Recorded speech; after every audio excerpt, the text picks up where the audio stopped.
era el ATP y todo el poder reductor, ¿sí? Entonces acá básicamente lo que estamos viendo es cómo la energía permite enlazar anabolismo con catabolismo, ¿sí? Entonces por eso es que decimos que los organismos transforman toda la energía libre en ATP y otros compuestos altamente energéticos que proveen energía para realizar el trabajo biológico. Estos otros compuestos van a ser compuestos de alta energía o compuestos que tengan un alto poder reductor. Vamos a ver ejemplos ahorita de compuestos que sean de alta energía.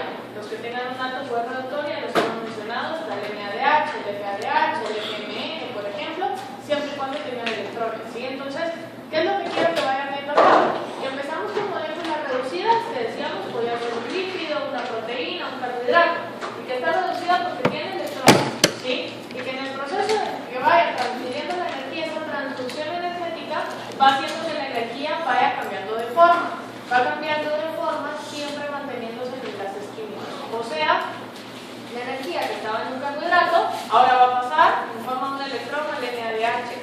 El NADH al final va a terminar siendo ATP. ¿Se recuerdan que les dije indirectamente ahorita? Vamos a empezar a ver el NADH y el FADH como potencial ATP, ¿sí? Entonces al final, ¿qué es lo que tenemos? Que el ATP va a ser la moneda del intercambio energético. Y por eso acá vamos a decir que el ATP tiene diferentes cualidades, diferentes características que le permite brindar energía.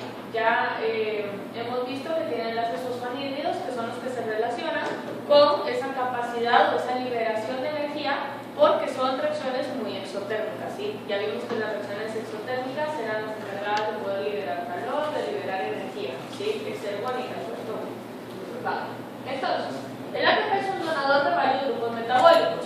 Si es un donador de varios grupos, quiere decir que dependiendo de en dónde corte o en dónde parta yo el ATP, va a ser el grupo que yo se le puedo donar a quién, a alguien más, ¿sí? Por ejemplo, cuando nosotros hablamos de la glucosa convirtiéndose a glucosa 6-fosfato, sabemos que el donador de ese fosfato es una molécula de ATP. Quiere decir que ese ATP lo que está haciendo es subiendo el nivel energético de la molécula. Es un cambio, una transducción energética la que vamos viendo ahí.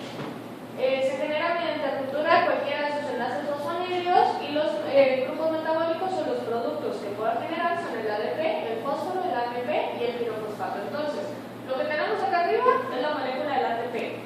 ¿El ATP qué es? Pues un nucleótido, un lípido, una proteína, un carbohidrato. ¿Qué es? Un nucleótido. Nucleótido, ¿sí? Un nucleótido trifosfatado. ¿Cuál era la diferencia entre un nucleótido y un nucleósido? Fosfato, sí, que tenía que tener por lo menos uno. Pues acá tiene 3. Y mientras más grupo fosfato tenga, más poder energético tiene. Porque el poder energético se lo está dando el enlace fosfanhídrido.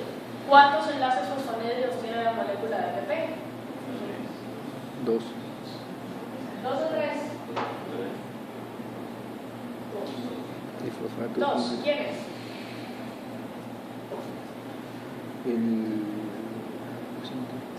¿Qué fósforos del ATP están formando enlaces fosfanhídridos? El fósforo alfa, beta, gamma, beta y gamma, alfa, beta, todos los anteriores. Gamma y alfa. ¿Quién es? Gamma y alfa. Y beta. El gamma no es un fosfanhídrido, ¿qué es? A ver, química general. ¿Qué es? Fosfanhídrido. ¿Es un fosfoéster, sí o no? Sí. ¿Sí o no? ¿Por qué? ¿Por qué es un fosfoéster? Porque está unido a un carbono. Y los otros son fosfanhídridos porque están unidos entre 2 fosfatos. No hay ningún carbono ahí. ¿Sí lo ven? Tiempo el alfa, ¿verdad? Sería beta y gamma. Beta y gamma son fosfanhídrios. Sería el alfa. Y el alfa es un fosfoéster. ¿Sí lo ven? ¿Lo ven? Sí. ¿Todo el mundo? Sí. ¿Sí? Va. Entonces, ¿qué pasa? Dependiendo del enlace que yo rompa, va a ser la cantidad de energía que yo pueda liberar. Si estoy liberando energía, ¿el delta G es positivo o negativo? Negativo, ¿sí? Va. Entonces acá, si yo rompo el enlace gamma, ¿qué productos me van a quedar? Me va a quedar un ADP y me va a quedar un fósforo inorgánico. ¿Qué quiero que vayan viendo acá? Que el ADP, a pesar de que nosotros lo vemos solo como ADP, tiene una carga neta de negativo 3, ¿sí? ¿Por qué? Porque se le están dando sus oxígenos del fósforo, que ustedes ya saben que tiene un valor de pKa por debajo del pH fisiológico, que por lo tanto van a estar después ¿sí? Si van a estar los protonados, el ADP tiene una alta carga negativa. Eso es bien importante, porque si es negativo, ¿puede o no puede difundir a través de membranas? No puede, porque las moléculas cargadas no difunden a través de membranas. Lo mismo pasa con el ATP. ¿Cuál es la carga neta del ATP? Negativo 4. Y eso va a ser importante el siguiente semestre, cuando veamos fosforilación oxidativa, recordar que estas son moléculas cargadas y que una es más negativa que la otra, porque a partir de acá vamos a ir viendo el intercambio que vayan dando con protones para ver la cantidad de energía que pueden generar. ¿Sí? Entonces, lo mismo pasa con el fósforo inorgánico. ¿Cuál es la carga neta del fósforo inorgánico? Negativo 2. ¿Sí? Es negativo 2. Quiere decir entonces que si se fijan, el fósforo inorgánico realmente es un fosfato. A pesar de que nosotros lo veamos solo como la P del fósforo, realmente está rodeado de muchos oxígenos. O sea, se lo digo porque a veces cuando vemos ADP más P, perdemos como esta parte de las cargas negativas y de que es una molécula muy grande rodeada por muchos oxígenos, la perdemos como de contexto, ¿sí? Entonces solo para que lo vayan teniendo en cuenta. Si en lugar de romperse el enlace gamma se rompe el enlace beta, ¿cuáles son los productos? 2-fosfato, que es un pirofosfato, y una NP, ¿sí? El pirofosfato, a diferencia del fósforo inorgánico, ¿qué tiene? A ver, fósforo inorgánico y pirofosfato. ¿Qué tiene diferente? Tiene un enlace fosfanhidrio todavía. Quiere decir que ese enlace fosfanhidrio todavía puede romperse, ¿sí? Y cuando se rompe el enlace fosfanhidrio del pirofosfato, ¿qué estoy haciendo? Liberando más energía. Quiere decir que si yo rompo el AMP y después rompo el pirofosfato, yo estoy generando más liberación de energía, ¿sí? Quiere decir que al final es una reacción muy exergónica, ¿sí? ¿Por qué no lo hago todo el tiempo así para liberar una gran cantidad de energía? ¿Sí? ¿Qué es lo que pasa? Es más fácil reciclar el ADP que reciclar el AMP, entonces eso es bien importante. Otra cosa que necesito que vayan teniendo en cuenta acá con el ATP es que el ATP como tal funciona para dar energía, pero ¿qué pasa con las polimerasas? ¿Se recuerdan de la explicación? ¿Sí? ¿Cuál es el producto, no, el sustrato que usan las polimerasas? ¿Para qué hace una polimerasa? Inicia la síntesis de ADN. La síntesis de ADN, ¿sí? La replicación. ¿Qué utiliza como sustrato para copiar una hebra de ADN? Nucleótidos. ¿Nucleótidos cómo? Monofosfatados, bifosfatados, trifosfatados. Los cuales monofosfatados, pero el sustrato inicial es trifosfatado. ¿Sí? Si tiene un sustrato trifosfatado, cada vez que yo coloque una adenina en el ADN, ¿cuál es el sustrato? Un ATP, ¿sí o no? ¿Sí? Entonces, ¿qué quiero que vean? Que el mismo ATP que sirve como energía es el que sirve para la síntesis de nucleótidos también. Quiere decir que el ATP va a estar muy relacionado también con el metabolismo de síntesis y degradación de nucleótidos. Eso es uno de los últimos temas que vemos en el siguiente semestre. Pero entonces que sepan que ahorita lo que nosotros vamos a ver es como el uso energético del ATP, ¿sí? Y más adelante vamos a ver que hay muchas otras formas de poder sintetizar ATP afuera de la fosforilación oxidativa, que pueden ser por rutas de reciclaje, por ejemplo, ¿sí? De nucleótidos. Pero eso, como les dije, lo vamos a ver más adelante. Ahorita lo que me interesa que vean es que el ATP puede servir como donador de energía, ¿sí? Entonces, el cambio de energía libre para la hidrólisis de ATP tiene un valor muy alto y muy negativo, ¿sí? O sea, un valor negativo grande. Entonces acá lo que quiero que vean con esta diapositiva es lo siguiente, que las cargas negativas del fosfato se van a estabilizar entre sí. ¿Por qué? Con resonancia. Y al momento en que se estabilizan, las cargas negativas se vuelven como neutras, ¿sí? Entonces, ¿qué pasa? Este fósforo deja de ser prácticamente inactivo. Otra cosa que me interesa que vean acá es el cambio de energía de la hidrólisis. ¿Se acuerdan que ayer hicimos un ejercicio de esto? Decíamos que el cambio de energía estándar era de negativo 30.5 kilojoules por mol. Que ahorita este negativo 30.5 se vuelve nuestra frontera energética para decir, por arriba o por debajo de, va a tener diferentes características. Y eso es lo que vamos a ver hoy, ¿sí? Entonces es importante esta parte de acá. En esta tabla tenemos diferentes hidrólisis de los productos del ATP o del mismo ATP. Si se fijan, son dos hidrólisis igual, la diferencia es que una es con el enlace gamma o el enlace beta, ¿sí? Que serían estos dos de acá, y esta me estaría dando pirofosfato. ¿Qué quiero que vean? Que los sustratos son los mismos, pero ¿qué está pasando con el cambio de energía?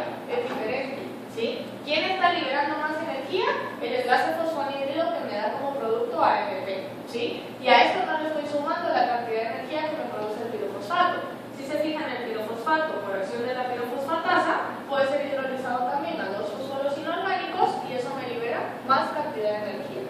Si yo sumo la cantidad de energía de este y la cantidad de energía de este, es mucho más grande que la hidrólisis normal de la ATP, ¿sí? Pero como les dije, estas reacciones se guardan únicamente para momentos específicos en el metabolismo en el cual la liberación de energía tiene que ser muy grande para que el proceso se pueda desplazar, ¿sí? Otra cosa que les quería enseñar acá, ¿cuál les había dicho que era el punto de referencia en la hidrólisis del ATP? 30.5 negativo, ¿sí? Acá dice 32, pero esta tabla es de Horton, ¿sí? El negativo 30.5 es de Leninger y de la mayoría de bioquímicas, y por eso es que vamos a usar el negativo 30.5, a pesar de que Horton diga que es 32. Otra cosa acá importante es que quiero que vean que hay diferentes valores de referencia, o sea, si se van a Leninger, no me lo sé, pero probablemente el hidrólisis del pirofosfato les diga negativo 26, por ejemplo, negativo 31, ¿sí? Por ahí. Entonces, puede haber un rango de diferencia dependiendo de quién sea el autor acá. Entonces, acá está recordarles toda la parte del fósforo inorgánico y el pirofosfato, que son realmente moléculas con carga negativa, moléculas grandes, a pesar de que nosotros los pongamos solo como una P acá, ¿sí?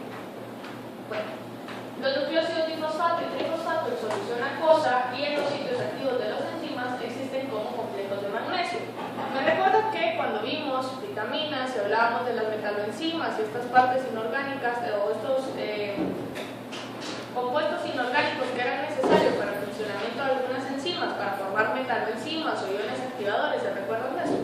Dependiendo de cuál era la afinidad con la enzima, hablamos del magnesio. Y decíamos que el magnesio era muy importante para todas las reacciones que utilizaran ATP, porque el magnesio lo que hacía era estabilizar los complejos y dependiendo de cuál fuera el acomodamiento que tuviera el magnesio, va a ser el enlace fosfanhídrico que se rompa, ¿sí? Entonces, acá si yo no tengo magnesio, el ATP no puede ser reconocido por la enzima, ¿sí? Por eso decíamos en aquel momento, y lo repetimos ahora, que prácticamente todas las reacciones que involucran ATP requieren magnesio como cofactor. Y si yo no tengo magnesio, la reacción simplemente no se da. Un ejemplo claro podría ser las polimerasas. Ustedes pueden tener polimerasas, sus nucleótidos trifosfatados, su hebra de ADN y todo lo demás, pero si no le echan magnesio a la solución, la replicación no se da, ¿sí? ¿Por qué? Porque el ATP no puede ser reconocido por esa polimerasa para poderlo ir a estabilizar. Bueno, factores que contribuyen a la cantidad de energía liberada durante la hidrólisis de ATP, pues bueno, primero la repulsión electrostática entre los átomos de oxígeno con carga negativa y que están unidos a un fósforo que relativamente sigue siendo un átomo electronegativo también. Los productos de la hidrólisis se solvatan mejor que el ATP, o sea, ¿quién tiene mayor estabilidad? ¿El ATP o los productos? Los productos, quiere decir que la reacción va a estar desplazada a la formación de productos. Va a ser una reacción espontánea, una reacción que se dé muy fácil. Y si es una reacción que se dé muy fácil, quiere decir que va a haber una tendencia a querer alcanzar el equilibrio de ahí. Si hay una tendencia a querer alcanzar el equilibrio, el cambio de energía liberado va a ser muy fuerte, ¿sí? Los electrones de la hidrólisis son más estables igual que los de la ATP, o sea, prácticamente esto es lo mismo. Si se solvatan mejor, quiere decir que son más estables, ¿sí? Bueno, las concentraciones intracelulares de los nucleósidos mono y trifosfato individuales son diferentes, dependiendo de las necesidades metabólicas. Quiere decir que si yo empiezo con 100 ATPs, de estos 100 ATPs, si los hidrolizara todos, no necesariamente voy a tener 100 ADPs. ¿Por qué? Porque cierto porcentaje de ATP se puede convertir a AMP. Porque cierto porcentaje de ATP se puede convertir a AMP y a fósforos inorgánicos, por ejemplo. Porque cierto porcentaje de ATP puede ser utilizado para la replicación de ADN o para muchas otras funciones de nucleótidos dentro del cuerpo. Quiere decir que las concentraciones no necesariamente van a ir iguales. Yo puedo tener más concentración de ATP y una mínima concentración de AMP dentro de la célula, por ejemplo, ¿sí? Entonces, ¿qué es lo que quiero que vean acá? Que si yo tengo una concentración de ATP de 4.8 milimolar, yo esperaría tener una relación de ADP de 0.2 y una relación de AMP de 0.0004, ¿sí? Quiere decir que esto sería como el estándar, como el valor de equilibrio, el valor de la homeostasia, ¿sí? Si yo empiezo a utilizar esa energía, ¿qué empieza a pasar con la concentración de ATP? Disminuye, porque la estoy utilizando. Si yo empiezo a comprar, me estoy gastando el dinero, ¿sí? Empieza a disminuir la concentración de ATP. Si ustedes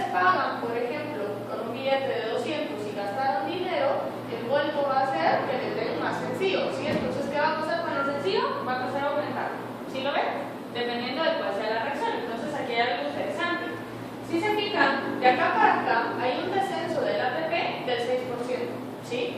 En la concentración del ATP únicamente está variando el 6%, pero una disminución del 6% del ATP produce un aumento de ATP de ¿cuánto?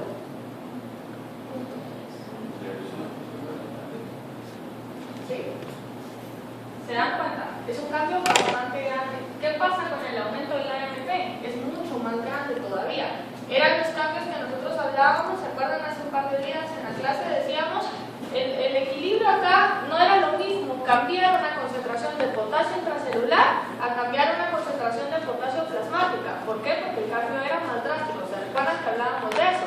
Decíamos el valor de referencia, por ejemplo, era hasta 140 de sodio y el de potasio era máximo 6, agregar una medida de sodio no hacía referencia, no hacía un cambio drástico como lo hacía en potasio. ¿Se recuerdan que hablábamos de eso? ¿Sí? ¿Ya no se recuerdan? Pues algo así va haciendo acá. Hacer un cambio acá es prácticamente insignificante. ¿Por qué? Porque está bajando muy poco la concentración de ATP. Yo sigo teniendo suficiente ATP, pero ¿qué está pasando con esto? Está aumentando demasiado, ¿sí? Entonces, si se fijan, una disminución va a producir un aumento en la señal acá. ¿Qué esperaría entonces yo acá? Que tanto ALP como ADP sean moduladores efectivos. ¿Por qué? Porque la concentración ahora va a estar en el doble. Y si la concentración ahora va a estar en el doble, las enzimas los van a detectar más fácil, porque ahora tengo el doble de ADP o tengo el doble de AMP. Quiere decir que la señal que la enzima pueda recibir ahora va a ser muy grande. Estos serían moduladores alostéricos positivos para catabolismo o para anabolismo.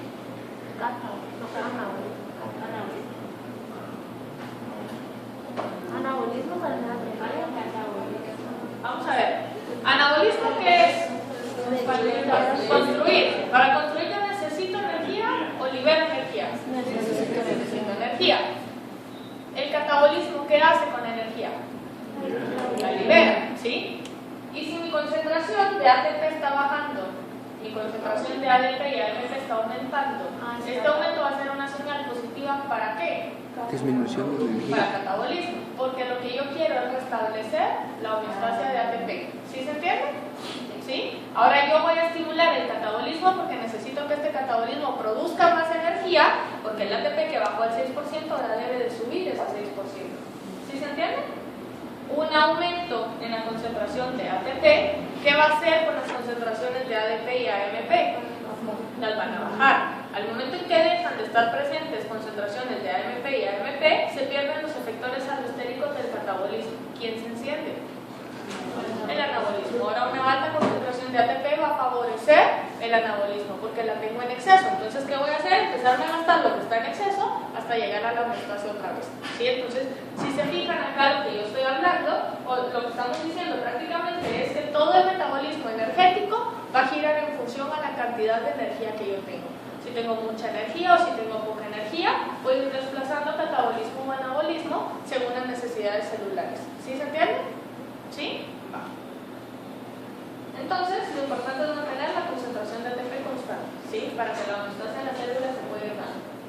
Bueno, este es el ejercicio que hicimos ayer. Lo único que vimos con este ejercicio era que si la liberación de energía estándar era en negativo 30, en condiciones reales era en negativo 52. O sea que en condiciones reales podía liberar más cantidad de energía que lo estándar, cambiando este coeficiente de relación de masas. Cambiando Q, cambiando las concentraciones intracelulares y cambiando la temperatura, yo hacía mucho más favorable una reacción. ¿Sí? Entonces, el ATP tiene una gran cantidad de funciones metabólicas. La más importante es la parte del acoplamiento. La más importante como metabolismo energético, ¿sí? Es el acoplamiento. El acoplamiento consiste en una reacción endergónica que se puede acoplar a una exergónica a través de un intermediario en común que permite la transferencia de energía de una a la otra. ¿Qué es acoplamiento? Fuera de bioquímica. ¿Qué significa la palabra? Que se adapta. Que se meten, que se meten, juntan, que se ¿sí? juntan. Que hacen como simbiosis, que se pegan para poder trabajar juntos, ¿sí? Que se van pegando. Prácticamente eso es el acoplamiento. El acoplamiento va a hacer eso. Se van a juntar, se van a adaptar dos reacciones siempre y cuando tengan un intermediario en común. Si tienen un intermediario en común, la sumatoria de reacciones global va a cambiar o va a desplazar el cambio de energía. ¿Cómo lo vemos acá? Si se fijan, yo tengo una y dos reacciones. La primera me dice que A se convierte a B y la segunda me dice que B se convierte a C. ¿Cuál sería la sumatoria aquí de la reacción? ¿Cuál sería la reacción global? A convirtiéndose a B, ¿sí? ¿Por qué? Porque B se anula. ¿Quién es el intermediario acá? B, ¿sí? Entonces, si se fijan, esta sería la sumatoria de reacciones globales. ¿Qué pasa con los delta G? La reacción 1 tiene un delta G y la reacción 2 tiene un delta G. ¿Qué está pasando acá? Al final, yo digo que esto es sumativo, ¿sí? Para poderlas acoplar, el cambio de energía de la reacción global va a ser sumar el delta G de la reacción 1 con el delta G de la reacción 2. Si regresamos al concepto otra vez, dice, una reacción entermónica, delta G positivo o negativo. Positivo. Puede acoplarse a una exergónica, delta G negativo o positivo. Negativo, ¿sí? A través de un intermediario en común que permite la transferencia de energía. Para que la reacción global se pueda dar, el delta G global tiene que ser positivo o negativo. Negativo. Quiere decir que la reacción exergónica tiene que ser más negativa que la entergónica. ¿Sí se entiende? ¿Sí? Entonces, aquí hay un ejemplo. Tengo la glucosa más fósforo inorgánico para dar glucosa 6-fosfato, ¿sí? Luego tengo el ATP más agua, que sería la hidrólisis del ATP, que tiene un delta G de negativo 30.5. ¿Qué estoy viendo yo acá? Que la sumatoria de la reacción me va a decir que tengo ATP más glucosa, el agua se anularía acá, para dar glucosa 6-fosfato y ADP. ¿Quién es el intermediario en esta reacción? Y el fosfato. Y el fosfato, ¿sí? Si yo lo veo acá. Entonces, ¿cuál sería el cambio de energía global? Sería negativo 30.5 más 13.8. ¿Cuánto me da esto? Negativo 16.7, ¿sí? Quiere decir que al final la reacción global es favorable o no favorable. Es favorable, ¿sí? Si los delta G son aditivos, o sea que se suman, los KE son multiplicativos. ¿Qué quiere decir esto? Que yo puedo conocer el KE de una reacción y decir, bueno, el KE de la reacción 1 por el KE de la reacción 2 me va a dar el KE de la reacción global, ¿sí? Y a partir de esto yo entonces podría determinar el cambio de energía global a partir únicamente de conocer los KE de cada reacción individual. ¿Sí se entiende esta parte? ¿Sí? ¿No? Sí. Entonces, el ATP decíamos que podía transferir diferentes grupos, que podía formar AMP, que podía formar ADP, etc. Entonces ahora vamos a ver diferentes tipos de reacciones que van cambiando el nivel energético de cada uno de sus productos. Vamos a ver primero la transferencia del grupo fosforilo, luego la producción a partir de transferencia del grupo fosforilo y luego la transferencia del grupo nucleotidilo. Para poder entender esto, es necesario que entiendan qué estoy leyendo, qué es lo que estoy diciendo. ¿Qué es un grupo fosforilo? ¿Ah? Un grupo fosfato, ¿sí? Entonces primero estamos diciendo que estamos transfiriendo un grupo fosfato. Luego decimos producción a partir de un grupo fosfato. ¿Cómo ese grupo fosfato va a cambiar el nivel energético de una molécula? Y luego decimos transferencia de un grupo nucleotidilo. ¿Cuál sería el grupo nucleotidilo? El AMP. ¿Sí? El AMP sería el grupo nucleotidilo. ¿Cómo yo no estoy transfiriendo solo el fosfato, sino estoy transfiriendo el AMP por completo? ¿Sí? Va. Entonces primero vamos a ver la transferencia del grupo fosforilo y es cuando se forma un compuesto fosforilado como un intermediario transitorio. Entonces, la diferencia entre esta con la producción del grupo fosforilo es que la producción a partir del grupo fosforilo sería la glucosa convirtiéndose en glucosa 6-fosfato. Yo estoy viendo dónde queda el fosfato, ¿sí o no? ¿Sí? En este caso que quiero que miren, que tengo glutamato, se forma un intermediario fosforilado, pero en el producto final, ¿tiene o no tiene fosfato? No tiene. Quiere decir que el fosfato únicamente quedó a nivel de intermediario y que este nivel de intermediario es ahora quien tiene la energía para poder romper, poder pegar, poder hacer lo que sea y poderse transformar a partir de algo que no tenía fósforo terminando con algo que no tenía fósforo. Pero ¿qué pasa? Si yo no produzco este intermediario con energía utilizando ATP, este intermediario no va a generar o no va a tener la fuerza suficiente para poderse transformar, ¿sí? Quiere decir que el ATP es necesario para este tipo de reacciones. ¿Sí se entiende acá? ¿Sí? Va. Ahora, la transformación a partir del grupo fosforilo sigue siendo una transferencia del grupo diferencia es que el producto final se queda con ese fosfato. El ejemplo que pusimos era la glucosa convirtiéndose a glucosa 6-fosfato. ¿Sí? Vamos a ver ahorita entonces una clasificación y decimos que la capacidad de un compuesto fosforilado para transferir el grupo fosforilo se llama potencial de transferencia del grupo fosforilo. O sea, no todos los que tengan un fosfato lo pueden transferir, ¿sí? Necesitan tener una capacidad o este potencial para poder decir yo te doy mi fosfato. ¿Sí se entiende? ¿Sí? Va. Entonces, vamos a decir que los que tengan más energía que el ATP van a ser compuestos de alta energía y los que tengan menos energía que el ATP van a ser compuestos de baja energía. Un compuesto de alta energía, ¿cuánta energía tendría que tener? Menos de 30.5, o sea, un número más negativo, ¿sí? Que vendría siendo más energía. ¿Sí se entiende? Va. Un compuesto de alta energía, de baja energía, ¿qué cantidad de energía tendría que tener? Más de negativo 30.5, o sea, un número más positivo. ¿Sí se entiende? Va. Si yo digo que la cantidad de energía de un compuesto es de negativo 13.6, es un compuesto de alta energía o de baja energía. Es un compuesto de baja energía, porque tiene menos energía que el ATP, porque tiene un número más positivo que el ATP. ¿Sí se entiende? ¿Sí? Va. Entonces, lo importante acá es poder diferenciar entre un enlace fosfanhídrido y un enlace esterfosfato, que era lo que estábamos haciendo con el ATP. Si se recuerdan, el esterfosfato es un fosfato unido a un carbono, y el fosfanhídrido es entre átomos electronegativos. Por lo general, quien tenga el enlace fosfanhídrido es una molécula de alta energía, y quien tenga un enlace fosfoéster es una molécula de baja energía.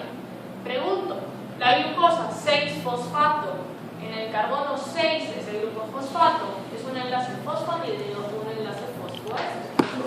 Enlace fosfoéster. Quiere decir que la glucosa 6-fosfato es capaz de transferir el grupo fosfato, ¿sí o no? No, ¿por qué? Porque es una molécula de baja energía. ¿Sí se entiende? Solo una pregunta, o sea que si tengo menos 40 es de alta energía. Menos 40 sería alta energía. Y si tengo menos 40 y es alta energía, tengo capacidad de donar mi grupo fosfato. ¿Sí? Si tengo menos 25, sería de baja energía y la capacidad de donar ese grupo fosfato se pierde. Yo ya no lo puedo donar a pesar de que yo siga teniendo energía. A pesar de que mi reacción sea exergónica, yo ya no puedo donar un grupo fosforilo. ¿Sí? Quiere decir que yo soy una molécula fosfatada, pero me voy a quedar siendo yo la molécula fosfatada. ¿Sí se entiende? ¿Sí? Va.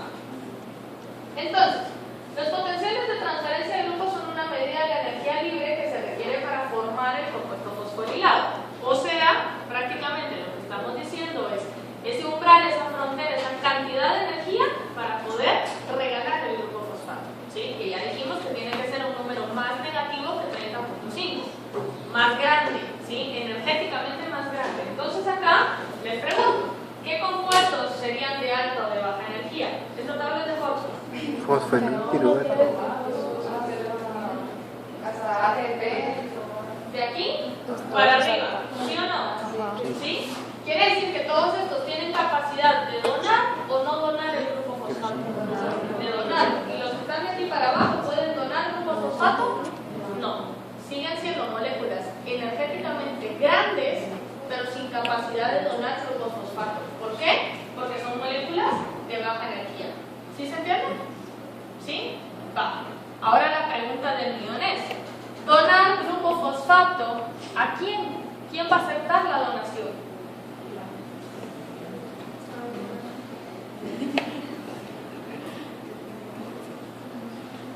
¿Quién se les ocurre? ¿Un ADP o una? El ADP. Si el ADP acepta un grupo fosfato, ¿en qué se convierte? En ATP. En ATP. Quiere decir que una molécula de alta energía, o sea, cualquiera de todas estas para arriba, tiene la capacidad de donar un grupo fosfato. Cuando dona un grupo fosfato, ¿quién se lo dona? Se lo dona el ADP. ¿Qué genero como producto de reacción? ATP. Quiere decir que los compuestos de alta energía son los que tienen capacidad de formar ATP fuera de la fosforilación oxidativa. ¿Sí se entiende?